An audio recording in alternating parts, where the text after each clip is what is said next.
On est avec Tribune Quotidienne qui parle de Samba Sekadou. Et justement, on parle de Samba Sekadou. Voyez un peu les acronymes des coalitions. Vous avez Samba Sekadou. Vous avez ici Jam Akdjeri. Parce que, est-ce qu'il y a un souci de paix? Est-ce qu'il y a un souci de manque de parole? Tout ce que vous avez avec grâce, grand rassemblement de notre des artisans du Sénégal. Grâce, grand rassemblement. Bambasso, grand rassemblement. Bon, peut-être aussi que notre ami, peut-être à la prochaine, notre ami Omar Cheveux aussi va postuler. Ah oui! Maintenant, chacun veut prendre en main le destin de sa corporation. Bon, journaliste, liste, beaucoup. Alors, Sam Madiambal est dans les listes. Waouh! Ah, le doyen Madiambal gagne. Et il est méritant. Bien sûr. Madiambal gagne est méritant. Il a sa place. Ah oui! Il a sa place, oui. Ah oui! En tant qu'acteur économique, qui emploie des gens, qui a une société reconnue, qui paye des salaires, qui participe à l'économie de son pays. Comme les Bougane Guedani. Bougane Guedani, c'est un journaliste. Mais Bougane Guedani est un journaliste, acteur économique, qui se démène comme un beau diable, qui donne des dépenses que certains amènent chez eux. Et ces gens-là n'ont pas le droit d'aller parler. Ah non, attends. Moi, vraiment, il faudrait bien choisir. Même si choisir et ne pas choisir, c'est choisir. Bon, Sam Sekadou dénonce quoi? Mais l'indifférence du régime Diomaye Sonko. Indifférence. Tantôt, j'ai évoqué la question de André de Sem. Malo Diatia, une lettre qui date du mois d'avril au Premier ministre. Et aujourd'hui, il n'y a même pas accusé de réception. Depuis avril, mai, juin, juillet, août, septembre, octobre, 6 mois. Une organisation de cette dimension. Je veux même dire une organisation hégémonique. En tout cas, on a ça. Mais Tribune Quotidienne parle de Bougane qui annonce un téléthon destiné aux habitants de Bakel. Parce que tout est solidarité. Affermissez la solidarité. Que tu le veuilles ou pas. Je vous assure et permettez-moi, c'est mon avis. La solidarité est au-dessus de tout ça. Tout ce que vous allez amener comme slogan. Bon, les autres par rapport à Yonou Yokouté et autres là, la Somme et Virgile parlaient de ce slogan vague et creux. Bon, là, je n'ai pas envie de donner le prix. Mais tout ce que vous allez dire, mais la solidarité est au début et à la fin du développement. Solidarité. Mais attends, Dieu a créé des démunis et Dieu a créé des nantis. Mais ces nantis-là ne peuvent pas se départir des démunis. C'est ça le fond. Que tu veuilles même transformer tout ce que tu veux, mais la solidarité. Aujourd'hui, je sais que Thierno n'a même plus de quoi donner aux gars qui s'asseyent souvent à arrêt Thierno Ndiaye, même le Diego Ataya. Il y a des choses, hein, ce sont des petits détails. Non, dañ koy joxe toog xaar Bougane annonce un téléthon destiné aux habitants de Bakel. La coalition va déposer une proposition de loi visant à abroger la loi d'amnistie concernant les événements liés aux manifestations entre février 2021 et février 2024, la loi d'amnistie. Donc, Sam Sekadou va déposer une abrogation. Première mission, abroger la loi d'amnistie là. Donc, il y a un souci de peut-être éclairer la lanterne de tout un chacun par rapport à ce qui s'est passé durant cette période déterminée. Bon, on reste avec Tribune Quotidienne qui nous parle de quoi? Qui parle de Babacar Ba, du Forum du Justiciable. Non, qui donne vraiment... Ça, c'est la société civile. Non, mais il revient de l'Égypte à la quête effrénée du savoir. Il arrive, il trouve une situation et il met les pieds dans le plat. Pour ne pas dire les pieds dans les eaux. Aujourd'hui, il y a une situation. C'est vrai, les gens sont libres d'aller faire leur quête. Leur quête dans cette infrastructure qualifiée de tous les noms d'oiseaux. Avant, ils sont libres d'aller là-bas.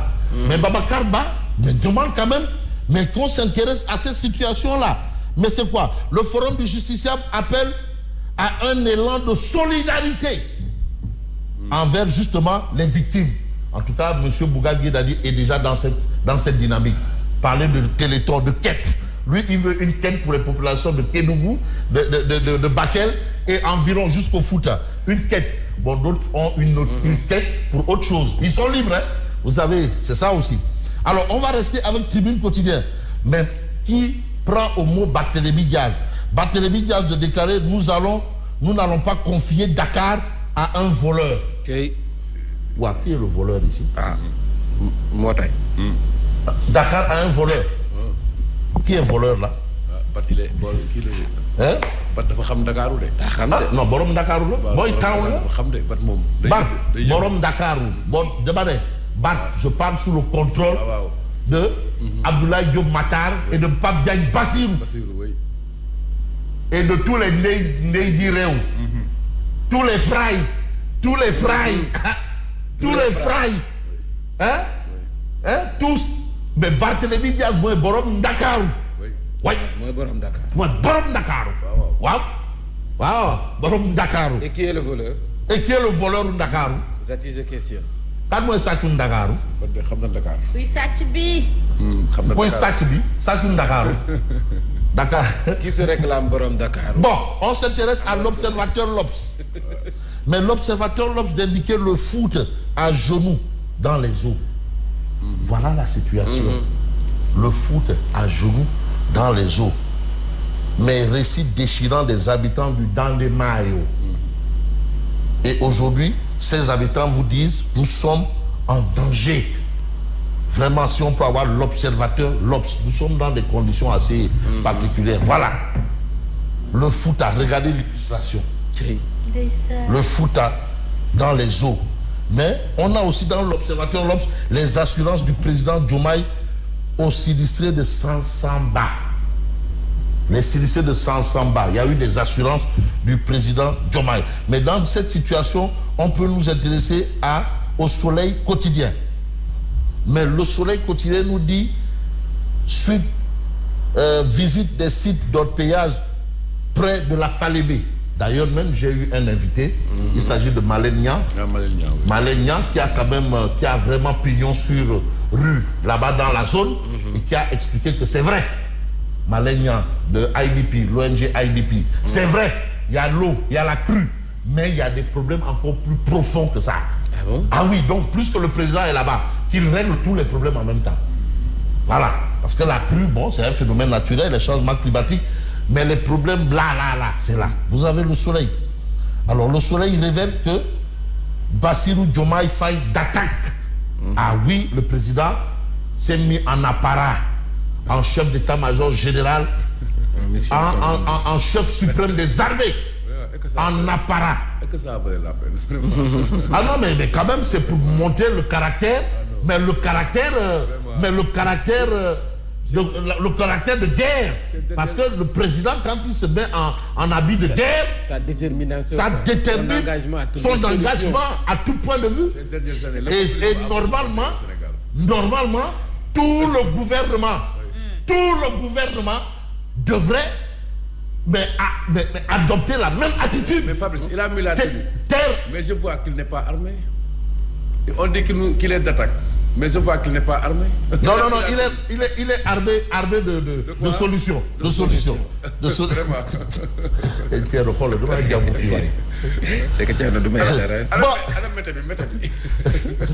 non, amène l'aspect bien qui poche. L'aspect. Bon, vous avez Dakar Presse. Dakar Presse nous dit, mais attention, mais les dégâts s'amplifient. Les dégâts s'amplifient. Voilà pourquoi Babacar Ba du Forum du Justiciable dit non, il faut un élan de solidarité. Il dit bon, il n'y a pas autre chose, solidarité. Il est allé au pays des pharaons à la quête du savoir et il est rentré, mais en bon missionnaire des droits humains et de la société civile. Il dit non. D'ailleurs, même dans la société civile, je crois que c'est le seul que j'ai vu réagir. Le seul à réagir. Bon, on a ce journal. J'ai envie de prendre un autre journal qui fait aussi le point de cette actualité.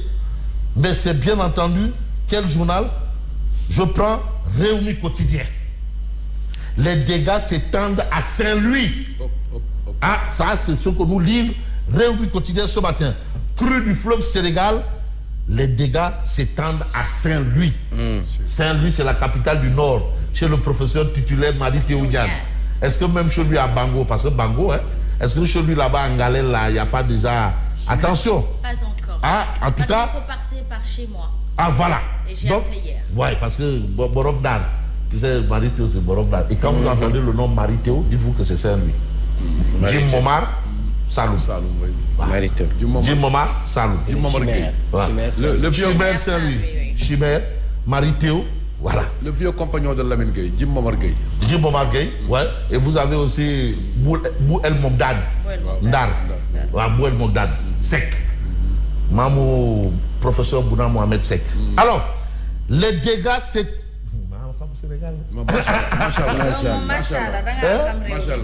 Mamou, professeur Bouna Mohamed Sek. Directeur de cabinet attitré du président Moustapha Dias. Avec Mamou Baylawan. Ah, il est aussi Setou Bou El Mogdad. Baylawan. Ah, ouais. Alors, bon. Alors, vous avez aussi quel journal? J'ai envie de prendre un journal qui s'appelle Walf Quotidien. Débordement du fleuve Sénégal, plus de 700 hectares. On va dire 700 hectares de champs de riz engloutis. 700 hectares. Mais attends, au plan économique, mais les conséquences sont énormes. D'ailleurs, ma première question à Malène, vous allez sourire peut-être, à M. Malène de AIP. J'ai dit, bon, est-ce que dans ce cas de figure, parler de catastrophe humanitaire serait être passible de diffusion de fausses nouvelles? La bonne question. La bonne question, avec toute la subtilité. Bon, est-ce qu'on peut me donner un autre journal qui s'appelle Le Public? Parce que on remarque que c'est le branle-bas de combat dans toutes les organisations politiques. Non, toi, tu l'as fabriqué. Vous êtes extraordinaire. Extraordinaire. Non, c'est une question. La question, c'était au début et à la fin. C'était magnifique. Non, parce que maintenant, diffusion de fausses nouvelles. Cyber. Je n'augmente pas. Cyber. Vous êtes extraordinaire. Diffusion cyber. C'est beau de voir des gens intelligents qui essayent quand même de... Diffusion de fausses nouvelles. Cyber. Mais non, mais libérer le commissaire Keïta. Vraiment. Mais libérer le commissaire Keïta. Mais libérer Ahmad Suzanne Camara. Mais libérer Ahmad Suzanne Camara. Mais libérer la Diop. Mais libérer la Diop, oui. Est-ce qu'ils auraient peur de leur... Mais libérer la Diop. Hein? Mais libérer Ahmad Suzanne Camara. Mais libérer le commissaire Keïta. Libérer. Ah, bon. Je parlais de quel journal tantôt? J'ai parlé du journal Le Public. Et ce que rend public le public par rapport à ce qu'on note ici et là, c'est très important, malheureusement. Voilà. Top dans l'opposition. Mais qui fait le sale boulot? Top. Il y aurait une top dans l'opposition. Ou des top. Ça a déjà commencé. Tu bolocasse. Bien fait, tu go. Bien fait, tu bolocasse. Top dans l'opposition. Mais qui fait le sale boulot? Question du public quotidien. Le public, parce que quand même, il y a des choses qui relèvent de bizarreries. Un anéantissement de la force de l'opposition programmé. Ça, c'est le public. Amadouba quitte l'intercoalition, la L2 debout lâche Sam Sekadou. Attention. Deux faits. Il y a un autre fait. Cascade de démission de l'opposition ou dans l'opposition. Troisième fait. Dernier fait.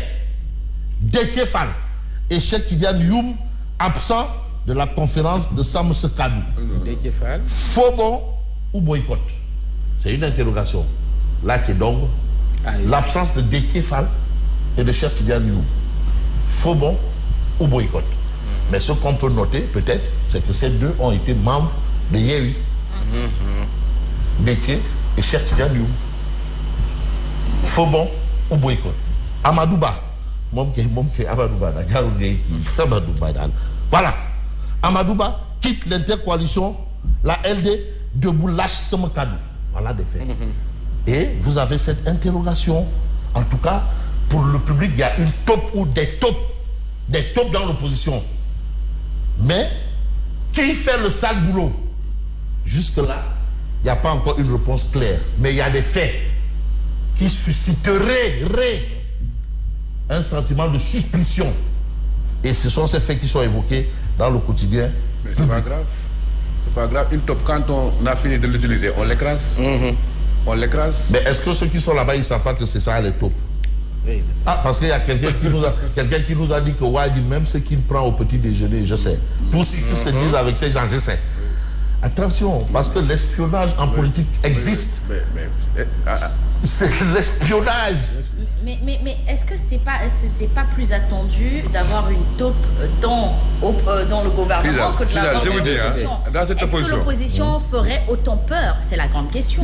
Quand on s'oppose, on fait comme Bougane Gueye Dany. Il faut avoir le phrase tranchant, parler de but en blanc. Barthélémy Dias l'a fait hier. Être tranchant. Chirurgical. Thierno Bocoum l'a fait. Voilà. Maintenant, ceux qui viennent dire. Mais quand on prend l'exemple de Amadou Ba, bon, avant, je pouvais le protéger, le défendre un peu, le comprendre même. Mais combien de fois ils ont multiplié les assauts contre lui, les attaques de Sonko. Lui n'a pas réagi. Ravivé par Mimi Touré. Sonko qui revient à la charge. Il ne réagit pas. Et quand on voit son phrasé, lui, il nous demandait d'attendre la publication du fameux plan ou référentiel. Le dit plan, M. Amadou Ba est publié. Vous avez donc peut-être pris date. C'était un prétexte. Vous avez expliqué de cela pour ne pas vous prononcer sur la situation nationale, surtout économique. En tant qu'ancien ministre de l'économie et des finances, vous avez de la matière. Vous êtes accusé de beaucoup de choses. On ne dit pas que c'est vrai ou pas. Mais ayez le courage de répondre.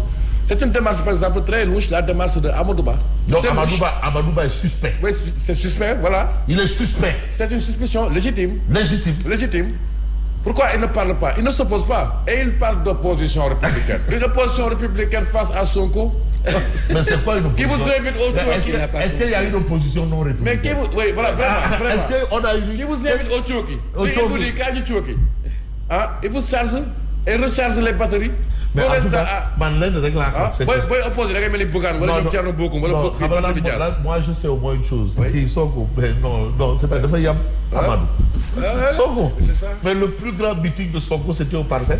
Et la première chose, c'est de dire que de femmes bout de fimoune, de femmes fit légui. Même Macky Sall ça. Amna fit légui. Lolo wa que moi amna fit légui. C'est amna fit. On peut tout dire de Sonko, mais on sait qu'il s'assume. Non. Oui. Il s'assume. Mais il sort de prison, il arrive, il dit non. Macky n'est plus notre problème, c'est Amadou Ba. Et puis, il faut y avoir un peu de l'eau, je dis tegal. Boulal. Bye. Et le gars ne réagit pas. Non. Grand. Ça va. Je ne sais pas bien.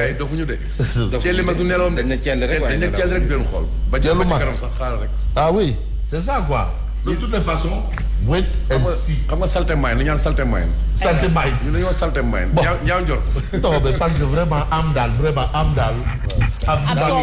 Amdal mi ngi non. Bu bagage way. Non. Les autres, qui n'est que Qatar tam di yobante galgal. Yo ko faté nañ ko, on l'a oublié. Du yobante galgal. Waaw. Qatar mom bay ko. Mais où sont tous ces directeurs généraux sous Macky? Ces ministres sous Macky. On se pose pas la question hein. Non, ils sont tous soit dans de très bonnes positions pour chercher l'humilité parlementaire. Non. Ils cherchent l'humilité parlementaire. Ils sont rares sur les listes, Fabrice. Revisiter. Ils sont rares sur les listes. Vous avez revisité? Peut-être que certains d'entre eux. Il y a certains qui sont là. Il y en a beaucoup, surtout ceux qui gèrent des postes juteux. Ils sont absents des radars et des listes. Ils sont. Ils ont bien raison. En train de négocier peut-être. Ils sont en train de négocier. yéeg di wàcc rek. waaw. mooy toogaay golo di golo ci taatu garab. yéeg bu wàcc wala waa jigi. aywa golo ci taatu garab loolu de. yéeg bu wàcc wala waa jigi. Donc c'est ça. Donc il y en a qui sont en train de négocier. Mais pas, je ne dirais pas négocier, mais jàppal toogaay golo. En tout cas, il y a beaucoup de conservateurs là qui ont déjà fait allégeance. des conservateurs dans des localités là, des impôts et domaines. Ouais, il y en a qui ont déjà fait allégeance. Mais je l'ai annoncé ici. Ils l'ont déjà fait. Je vous fais allégeance. Fabrice, ils n'ont qu'à faire comme Mamboy Diao. Il faut s'assumer. Quels que soient ses choix, il faut s'assumer. Mais de toutes les façons, moi je sais une chose. Tafsir Choy Bom. Ah non. Non, comme Danan. Non, Tafsir Choy. Danan. Très bien. Merci beaucoup à vous, Fabrice.